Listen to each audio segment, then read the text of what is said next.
Hi there, welcome. Thank you for joining us. I'm Jonathan Tamari. I'm the national political reporter for the Philadelphia Inquirer. We're about to be joined momentarily by Congressman Ro Khanna, who represents Silicon Valley, but who was born in Philadelphia, raised in Bucks County, and who has a new book out about uh, the tech industry. He represents a district that includes Apple, Google, Yahoo, and a number of other major tech companies. And he's written a book about both the promises of the tech industry, the economic possibilities that it brings, the social possibilities that it brings, but also some of the risks of inequality, of both economic inequality, of racial inequality, of misinformation. And he offers his critiques and his solutions for this industry. So looking forward to this conversation with him. Before we get started, I just want to go over a couple of housekeeping items so you know how to participate today. At any time during our talk, you can submit your own questions to Congressman Khanna. To do so, please ask your questions in the comment section at the bottom of this page, or if you're watching on social media, visit inquirer.com/Ro Khanna Live to submit your questions there.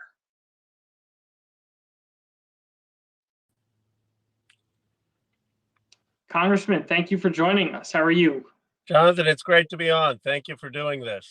And you're coming to us from Washington, D.C., in between votes in the House. Is that right? I am. We have a long vote series today, so I got to step out of the Capitol, and I'm excited about having this conversation. Excellent. Thank you for being with us. So I want to get into your book. There's a lot to get to in there, a lot that affects everyone's lives today. But I first want to just get into why it is we're talking to a congressman from California here. What exactly, you grew up in Bucks County. Tell us about growing up there and how it is that your family came to settle there and what your life was like in Bucks County. Well, I have fond memories. My parents are still in Bucks County. I was born in Philadelphia in 1976, our bicentenary. My parents are immigrants from India. My father got a job at Roman Haas, which was a chemical company in Philadelphia, and we settled in Bensalem and then moved to Northampton. I grew up on Amsterdam Avenue in Holland, Pennsylvania, and went to Council Rock High School and have fond memories of back then going to Veterans Stadium and watching the Phillies and Eagles and Flyers at the Spectrum, as it was then called. And of course, a lot of neighbors and going to baseball card shows and growing up. Very fond memories of Bucks County. And so now you're in California. Are you still an Eagles fan? Tell the truth. Or do you have to root for the 49ers now? I am a 49ers fan. Of course, as my wife has pointed out, she's suspicious of anyone who changes their sports allegiances, but I've been in California for now 20 years, and the 49ers are in the heart of my district. She's a diehard Browns fan from Cleveland. Gotcha. So she's stuck with the hometown team. Okay, we see. So tell us though about how did you end up going from Bucks County? What was the journey that brought you to Silicon Valley, and kind of what attracted you to that area? I started studying with a professor, Larry Lessig, and read his book, Code is Law, basically. And Lessig had this view that the most interesting issues about law and technology were happening in Silicon Valley. And so I went out there and was just fascinated with all of the entrepreneurship, the innovation, met several friends there and ended up settling down and have been there now for over 2 decades. And you mentioned your book. This is something not many people in Congress, I think, would mention, that you ran for Congress 3 times. It took your 3rd time to get elected. What is it that drove you to want to go to Congress, and what made you want to keep going after your first 2 runs were unsuccessful? Well, I've always had a passion for public service. My first run for Congress was opposed to the war in Iraq. I think that was influenced by my grandfather, who spent 4 years in jail with Gandhi and the Indian independence movement, and always had a view of human rights and diplomacy. At one point in my career, I thought I'd maybe work at the UN, but I was just so upset in 2004 with the Iraq War, and was one of the first anti-war campaigns back in 2004. I didn't have much of a chance to win. Then I got to work for President Obama came back and really felt that given the innovation economy, I had spent almost 10 years teaching, writing, working for the administration, practicing private sector in the private sector, that I could have a make a contribution. And I ran and lost, but it was a very close race, 52-48. And I discussed it with my wife, and we said, okay, one more shot, or go do something else with your life. And I ended up winning, and so now I've been in Congress for about 5 years. Gotcha. And so now you have this book that's just out, Dignity in a Digital Age. What is the genesis of this book? Why are you writing it now at this time? The genesis of the book is the forced experiment that Silicon Valley had in remote work. And I started writing it in the pandemic. I mean, for the longest time, I've been saying you can't just have $11 trillion of market cap in Silicon Valley, the largest market cap probably in the history of the world in any one region, in all these 25 million new digital jobs, all concentrated in a few cities. And I said, we got to get these into rural communities, into suburban communities, into the Midwest, into the South, into Black communities. But there was a lot of skepticism. And then suddenly you had this experiment with remote work, and suddenly big companies were all distributed. And they found out that it was fine. Not everyone had to move to Sand Hill Road, and people could live in their hometown and flourish and have these opportunities. And I thought, wow, this is a moment where we can really push for the decentralization of technology, for creating new economic prospects for communities that have been left out. I do want to talk to you more about that. I think that's a really important and interesting issue. But we have with this Inquirer audience, I think we've probably got an audience that's really well attuned to the news, that's attuned to news and information. And so there is a large section of your book where you talk about misinformation and disinformation and the challenges that have come from the tech revolution there. And you make a distinction that was interesting to me, that where you say that traditional news outlets affirmatively select what information gets into their pages or onto their websites, whereas social media outlets, the default is that everything gets on there, whether it's factual or reliable or not.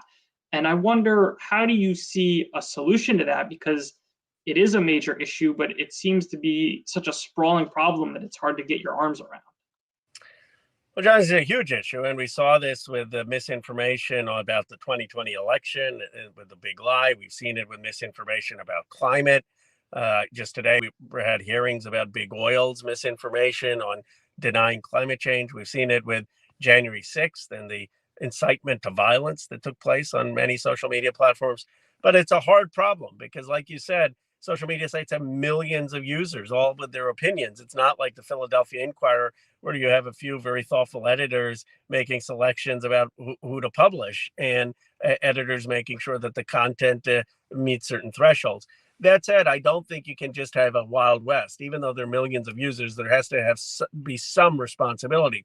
Some of that legal. You shouldn't be able to have the incitement of violence on these platforms if there is content that says that they're going to kill or threaten lawmakers or Vice President Pence, and social media sites know about that content. They have an obligation to remove it and disclose it. And that's not currently the law. The Section 230 immunity is way too broad. And you should have some basic consumer protection. You can't have a product like Instagram that is causing depression and suicide amongst teenagers and say, okay, that's the internet, everything flies. So I call for some regulations. And then I say, beyond that, social media does have a responsibility to think about how they are helping contribute to the public debate. I mean, they are our modern town halls. So much of political conversation now is taking place online. So, that addresses obviously a major issue, but it also raises issues in that, as a reporter, we're grounded in the First Amendment, and not entirely comfortable with the idea of the government regulating what kind of ideas might appear on social media and that people can espouse. Also not entirely comfortable with unelected, unaccountable tech executives making that decision. So what would be the actual mechanism? How would you kind of add some regulation to this so that it's not, as you described, the Wild West? So I think with Brandenburg, the famous Supreme Court case, and I'm a strong believer in the First Amendment, even Brandenburg says you can't incite violence. Even Brandenburg says you can't have a product that's misleading to consumers. You can't have basically incite illegal conduct or harm consumers. On those regulations, I think you can easily pass the First Amendment test. But you still have the broader problem. You still could have a lot of misinformation on these sites. You could still have viewpoints that are racist or sexist and maybe protected under the First Amendment. And what do you do there? One solution is that we need to have a plurality of platforms. The Philadelphia Inquirer isn't the only game in town. There are a lot of newspapers, a lot of places consumers and readers can turn. Well, that's not the case with social media. Usually you have Facebook, you have Twitter, you don't have many other options. If we have many more discursive spaces, then you may see forums emerge that aren't just giving this power to a few tech leaders. And the second thing is we shouldn't allow these social media companies to collect data.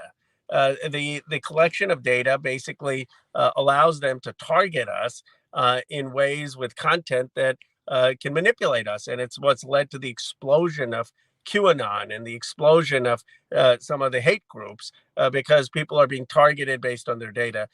So plurality of discursive speech places and no data collection, I think, would help improve the public discourse online.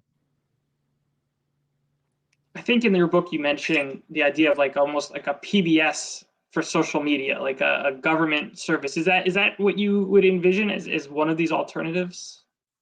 Absolutely. And I think you could do it from a local community. I don't know if folks here are on Nextdoor, but you have some sites like that where you're talking about your local Little League and you're talking about the local concerts and the local events for Halloween or local holidays or parades.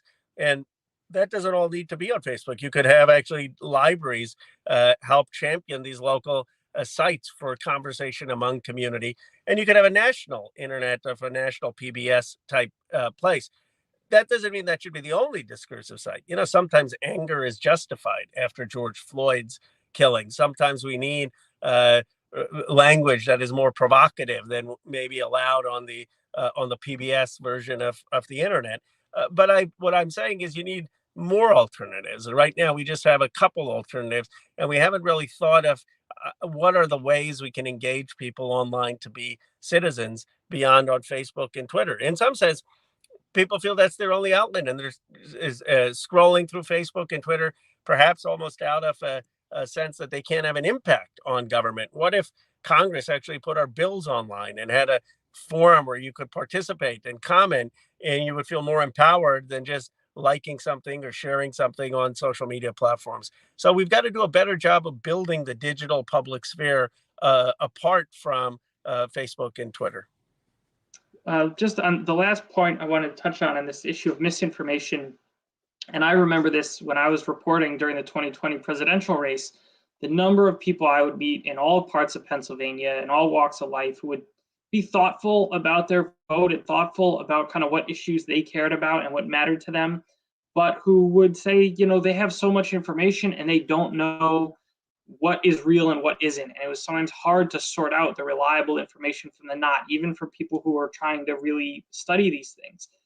And you talk about how some countries have programs that basically educate people on misinformation and how to read misinformation. What are some examples of that, and how could you see that working here if you think that could translate? Thanks for raising that, Jonathan. I was struck by Finland because Finland was a subject of Russian propaganda and Russian disinformation into Finland, a significant amount. And we, of course, saw that Russia tried some of that in the 2016 elections, according to the Mueller report in our election. And what Finland did is they said, we're going to have this massive digital literacy program, not just for young people, but for adults. And they found amazing results out how they really were able to figure out what was misinformation. They were able to label it. It was really encouraging to see. So we have a question here from the audience who asks about why can't tech companies create a fact-checking division? They are innovators, after all. They're used to creating new products. Jonathan, I think I'm not hearing you for some reason. I'm sorry. I'll give it one more try and see. Can you hear me now?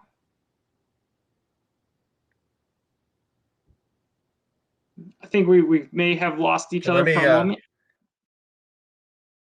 We've lost the congressman, but we will hopefully get him back momentarily. I do want to shortly get into some of the other aspects of his book where he talks about kind of geographic inequality and how so much of the benefits of the tech industry have flowed to a few superstar cities and not to much of the rest of the country, in the way that other economic revolutions had spread the prosperity more evenly, and how he thinks even though the tech industry is seen as is a place that often divides people. So, Twitter and Facebook are a place where common for arguments and for misinformation to spread, that he sees opportunities to unite people if there's a way to spread the economic benefits and the jobs more evenly than they are currently spread. So he has some interesting ideas on that, and I think that is something that could really resonate in a place like Pennsylvania that has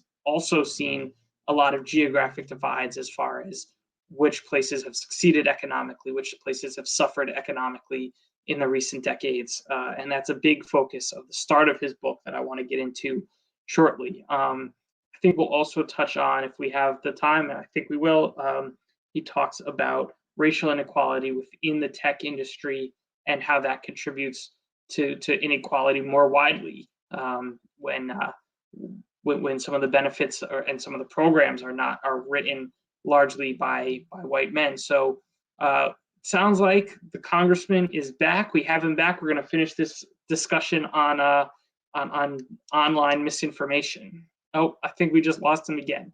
So in and out, having issues, ironically, with the text with our technology. Okay, Congressman, you're back. There you go. This shows the need for better Wi-Fi across the country. Better Wi-Fi, the infrastructure. We thought this was all getting sorted out. I think we were talking about misinformation, and you were talking about Finland and their programs to kind of combat misinformation that they face from Russia themselves, and how can that be translated to a place like the United States, if you think that can be? Well, I think one thing we ought to do is, it's easy for young people starting in kindergarten to realize that what you see online isn't the truth. Just because you see something on Facebook, on blogs, doesn't make that true. And a lot of times, social media is more gossip than truth. And I think having young people learn that from an early age will make them less susceptible to manipulation. And I think for older folks, I mean, if the public libraries were to do classes for adults about online information and how you can get multiple perspectives, that would help. And many people, I think, would welcome that kind of an education. I've met very few people who say, no, I just want to be in my own bubble and I don't want to look at multiple sources. So this kind of digital literacy, I think, is critical for the country. I want to go now more towards the start of your book, and you write that the central aspiration of this book is to lessen some of the bitterness within our nation. And that was interesting because I think people see technology often as a place that increases bitterness. When you see Twitter fights and arguments on Facebook and things like that, and people either they retreat to their own silos or they go on those places to basically attack one another and not really engage in a good faith discussion. So how do you see tech as going in the opposite direction and lessening bitterness? Well, there's no doubt that some of the technology platforms have increased bitterness, and that's why a lot of my book in the second half is about the Internet Bill of Rights and what we need to do to have better public discourse online. After the printing press, Erasmus famously writes about how there were awful pamphlets, and he actually says, I was used to be for the printing press, now I'm not. And it took 100 years of human beings creating the institutions of liberal democracy for us now to think the printing press is a good thing. But there was a lot of terrible speech initially. And so there's no doubt we have to have reform. But more fundamentally, I argue that one of the reasons for resentment, for despair, for alienation is that when Silicon Valley is doing well, it doesn't mean Youngstown, Ohio is doing well. It doesn't mean Erie, Pennsylvania is doing well. It doesn't mean Northwest Pennsylvania is doing well or Northeast Pennsylvania. But if we could create the opportunities for economic revitalization, for modern wealth generation in places that have been left out of globalization and digitization, then you may reduce some of the resentment because you would have joint prosperity. You would have people in these communities working with people on the coast, with people in African American communities. And two concrete examples of this is Intel coming into Ohio, New Albany, Ohio, 3,000 manufacturing jobs, 7,000 construction jobs. And they're working with people in my district. And the Intel CEO in my district says when he went there, it was a new nationalism, a real sense of enthusiasm. Or I talk in the book about Alex Hughes in Paintsville, Kentucky, who's building refrigerators, building dishwashers, but they're the modern refrigerators and dishwashers with the smart electronics, and how he's working on distributed teams from people in the coast and in Chicago, as well as folks in Atlanta. Those are the kinds of projects I think that can say we're in this together. We have some common ground. We're prospering together and can lessen some of the polarization and division. And if I understand right, Alex Hughes, it's interesting. You start the book with Alex Hughes. So this book about Silicon Valley begins in Kentucky. And if I understand, your argument is that if you spread some of that benefit around, then some of the divisions in our country might ease. Is that essentially your point? Yes, it's to say that people in different parts of the country ought to have the opportunities that folks in my district do, which is to prosper in some of these new jobs. And it's to debunk the myth that these jobs are all being a Google coder or a Facebook software engineer. A lot of these jobs are in manufacturing, as Alex Hughes's job is. A lot of it leads to multiplier effects in construction to build new technology infrastructure. A lot of it is in retail. So there are 25 million of these jobs. They pay $80,000, twice the median average. They ought to be available for people to live in their hometown, not have to leave, be proud of their communities, and still have sort of economic revitalization and have flourishing. And that's the central argument of the book, that we can really revitalize communities by focusing on the decentralization of technology. Yeah, you go, and another similar example, you're in Jefferson, Iowa for a part of the book, and there's a tech training program out there. And one of the trainers says, that a lot of the classmates leave after going through the program. And the quote is, if you were going to be successful, you had to go elsewhere, end quote. And I'll say that this is something I've heard again in my own reporting in Pennsylvania. When you go to certain parts of the state, people talk about how they grew up there, they lived there, they got a job there, they made their family there, but their children got out of high school and they left and they're never coming back. And there's a sadness that their kids are gone. There's a sadness that their community is aging and diminishing and kind of losing some of its dynamism from not having many of its young people there. And you write, we have overlooked the extent to which American sense of fulfillment is tied to where we live. Why do you think that is so important to be able, if you're somebody who moved for your career, why do you think it's so important for somebody to be able to stay for their career? Well, it's because of my personal story, because I'm aware poignantly of the trade-offs. I'm aware that I'm far away from my parents, that they don't get to spend as much time with my kids, that I don't get to see a lot of friends that I grew up with. And when I would go out to drive up to Penn State to see Nittany Lions games, or people who I had the good fortune of being neighbors with. There's a loss there. Now, I made the decision because I was fascinated by technology to move out, and that's great. We should applaud people who want to move, but it shouldn't be that you have to move. It shouldn't be that that's your only option if you want to have a decent life and decent opportunity. And so part of the argument is that I understand how important place is. It was important to me. I loved growing up in Bucks County. I still love visiting Bucks County. And we ought to be creating the opportunities for people to prosper in the communities that they live in. And especially as the country is changing and tradition, people feel that their traditions and way of life may be changing and being challenged. it seems to be more important than ever that people get to build on that, to hold on to some of that in communities if they so choose to do that. And so that's why I say that one of the biggest misses of the last 40 years is an insufficient attention to place. Mm.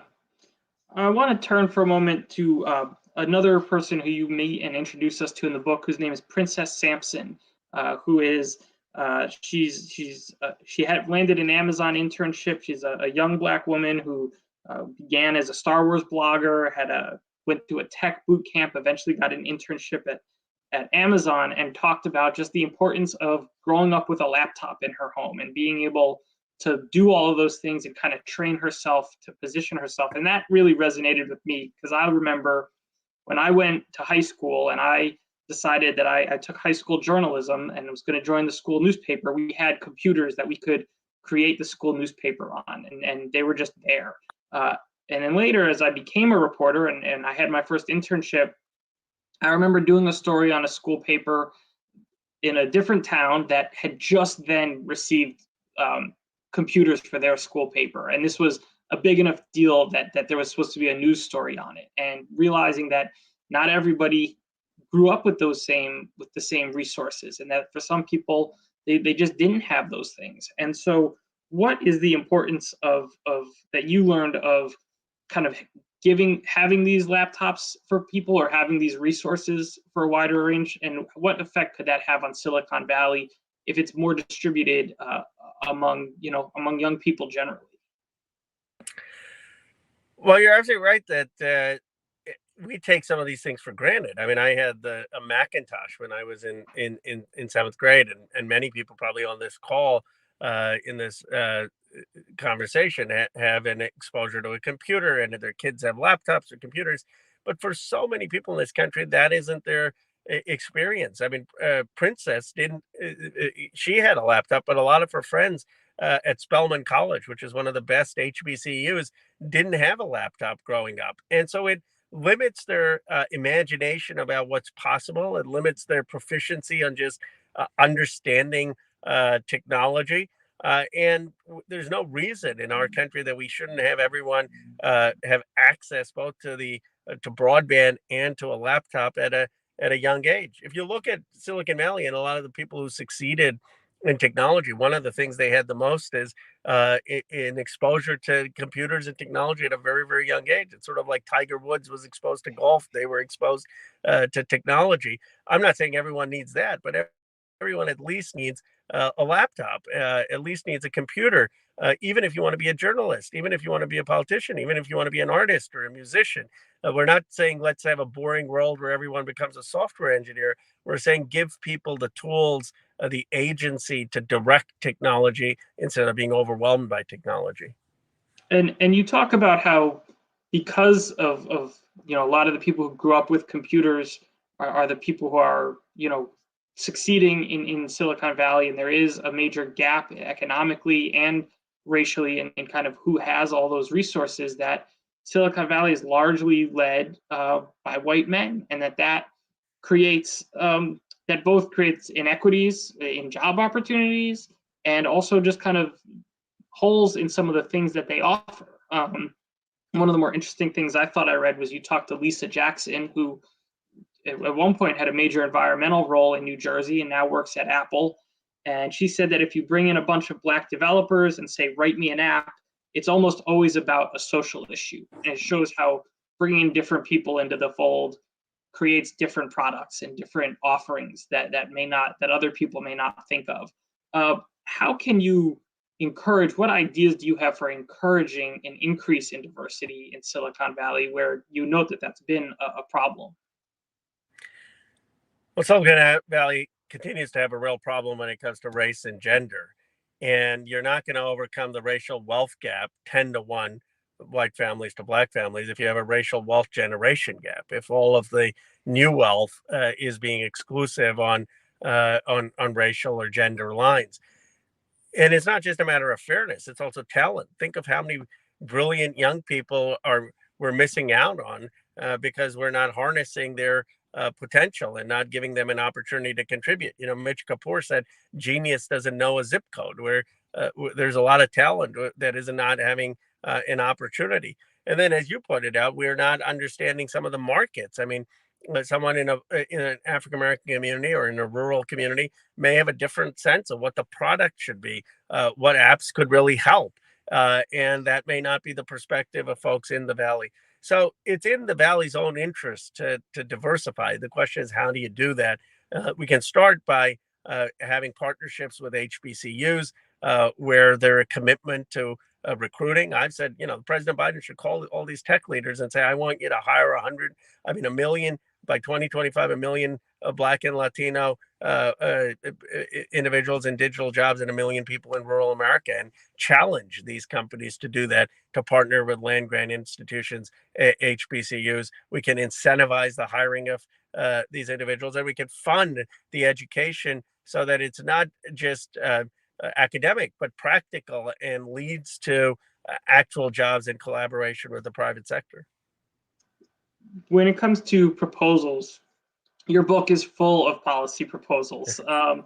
There are so many, and they include $5 billion fund for laptops, as we just discussed, a $10,000 federal tax credit for employees hired in rural areas, digital grants for future of work programs, tax benefits for venture capital funds that have diverse partnerships. It goes on and on. There's a lot of it, as you have seen, as we've all seen, it's really hard to get big packages with lots of moving parts through Congress at the moment.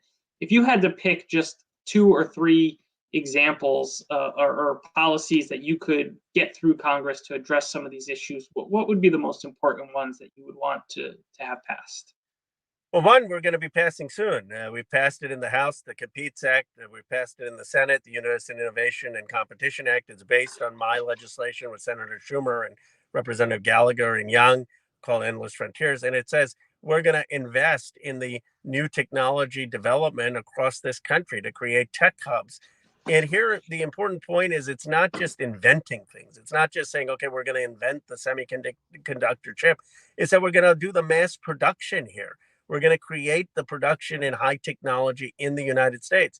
We didn't invent all of the automobile or the jet engine, but we figured out how to do the mass production of it. And that's what led America to be so successful. We ought to be in the business of mass producing the technologies of the future in communities across America. So that legislation is going to pass. I would scale it up dramatically. Second, I would say, let's make the land grant institutions digital grant institutions. The land grant institutions were created to help prepare for the industrial age. Let's supplement them by helping them prepare folks for the digital age to get the proper technical education, which may not require a 2 or 4 year degree. It could just be a credential that they get. And the final point I'd say is incentivize hiring in communities left out, either by saying some percentage of your workforce, if you're getting billions of dollars of a federal contract, should be from those communities, or you get some tax incentives to do that or deploy capital there. That, I think, begins to decentralize the innovation economy. You have a pretty liberal perspective on most of these things. I think it's fair to say you're I think, an unabashed progressive. I think that's right. Yes. You supported Senator Sanders for president. How does that work in a district like Silicon Valley, where you've got these huge businesses, these wealthy billionaires? How do you mesh in that district? How do they react to some of your ideas? Well, I call myself a progressive capitalist, and certainly some of my ideas they disagree with, but I'll tell you the gist of it. I love innovation. I love entrepreneurship. I say I have no problem with people making billions of dollars if they're going to invent the iPhone or invent even the Tesla car. But what I think is that it can't just be blind faith in markets. Markets need to also consider community, and that's why we need place-based policies, so that you don't just have markets be totally unchecked. And to have a shot at the market, I just want everyone to have the shot I did, to have a good education in a public school, to have had the opportunity to get a very good higher education, as much education as I want, and even had to take out some student loans to do that, to have healthcare and never have to worry about healthcare. And that's what makes me progressive. It says, well, what are the advantages I had starting out? And why can't we have every American have those basic things, education, healthcare in particular?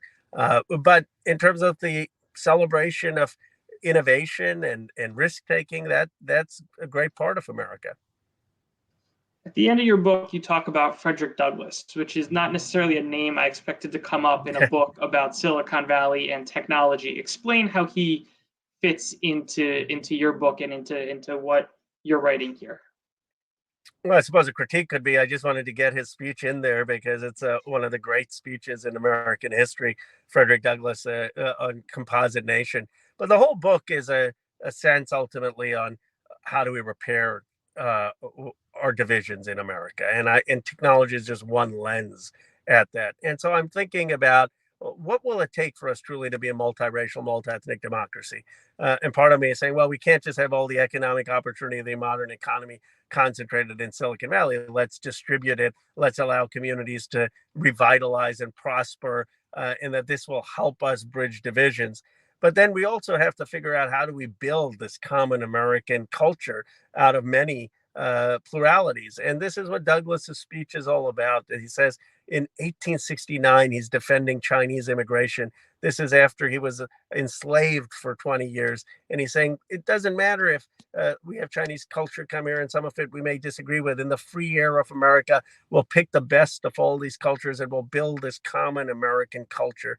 And I think about my own childhood in Bucks County and how, being of Hindu faith, we celebrated Christmas, but we still had people over for Diwali. And you had this suburban community in Pennsylvania where you still had this beauty of the friendliness amongst different cultures, different traditions, and we still, at the end of the day, all rooted for the Phillies and the Eagles.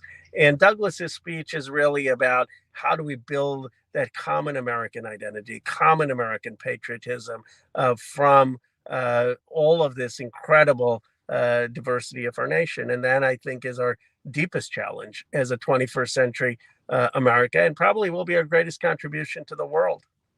Yeah, I mean, I think we will end on this last topic where you say, you're right, I still believe America is on the ascent. And I was struck by that because I think when you look at a lot of polls and you just feel a lot of people's moods, there's a lot of darkness and concern in the country right now about the divisions that we have seen, about that some of that diversity is actually leading to or contributing to people kind of coming apart at the moment.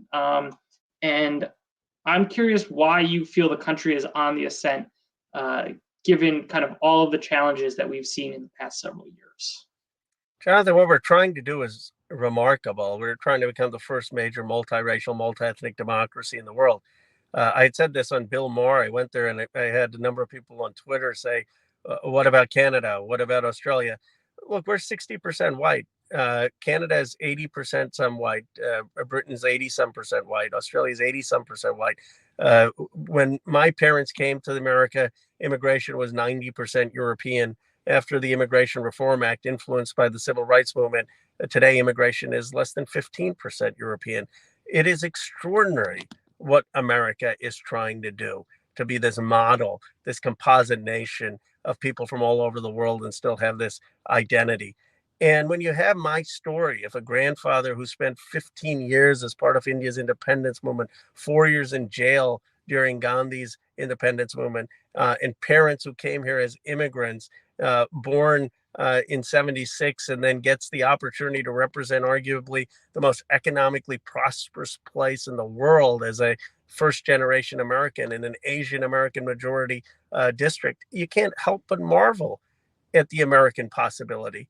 And that's the sort of hope that I have. I'm not naive about the racial exclusions. I'm not naive about people who've been left out in rural communities. But I guess it's rooted in my upbringing in Bucks County, just a sense of the decency, friendliness, kindness of the American people. And I really believe ultimately that will triumph and that will prevail, and that we are moving in a direction of giving more people a voice, but we have to give them an opportunity to prosper with the modern economy, and we have to make sure that they have an equal voice in the modern public sphere of the digital space. Okay, well, Congressman, we really appreciate your time. We appreciate the audience for joining us. The book is Dignity in a Digital Age, Congressman Ro Khanna. Thank you so much for taking the time for us and for speaking with us today. Jonathan, I really enjoyed it, and I appreciate your carrying through with the one technical glitch, but always a pleasure chatting with you. Thank you for reading the book in such detail, and really great to do this with the Inquirer, which I will say my first publication was a ninth grade letter to the editor that both the Inquirer carried and was in the Bucks County Courier-Times. So I'm very, very fond of the Inquirer. Thank you so much. We appreciate it. Thank you.